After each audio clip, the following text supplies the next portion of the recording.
என்னோட life part 1ல சொல்லியிருப்பேன். ரூ. 2300 சம்பளத்தில ரூ. 4000 சைக்கிள் வாங்கினேன்னு சொல்லிட்டு. அதுக்கப்புறம் 6, 7 மாதம் அதிலேயே ஓடிடுச்சு. அப்போ எனக்கு க்ளோஸ் ஃப்ரெண்டு தீபான்னு அவங்க தான் அங்கே ரிசப்ஷனிஸ்ட்டா இருந்தாங்க. எனக்கு ரொம்ப ரொம்ப அவங்கள பிடிக்கும். ரொம்ப க்யூட்டாக இருப்பாங்க. எனக்கு இன்ன வரைக்கும் அவங்கள பார்க்குறதுக்கான வாய்ப்பே இல்ல.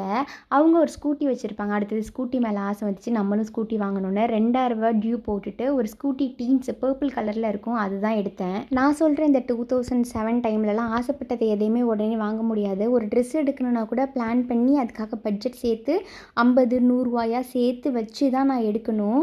ஆனால் நிறைய ட்ரெஸ் எடுப்பேன். ஆனால் எல்லாமே சேர்த்து வச்சு 150, 200, 300க்கு தான் அப்போல்லாம் நான் ட்ரெஸ் எடுப்பேன். ஸோ என்னோட ஏஜ் பர்சன் இருக்கீங்க அப்படின்னா கண்டிப்பாக நீங்கள் இதை எக்ஸ்பீரியன்ஸ் பண்ணியிருப்பீங்க. நம்ம எதையும் உடனே வாங்கக்கூடிய பெரிய ஃபேமிலியில் பிறக்கலைனாலும் சின்ன சின்ன கஷ்டங்கள்லாம் நம்ம தாங்கி வளர்ந்ததுனால தான் இப்போது எல்லாத்தையும் சகிச்சுக்கிட்டு வாழ முடியுது. ஸோ கண்டிப்பாக இதை எல்லோரும் எக்ஸ்பீரியன்ஸ் பண்ணியிருக்கீங்கன்னா எனக்கு கமெண்ட்டில் சொல்லுங்கள்.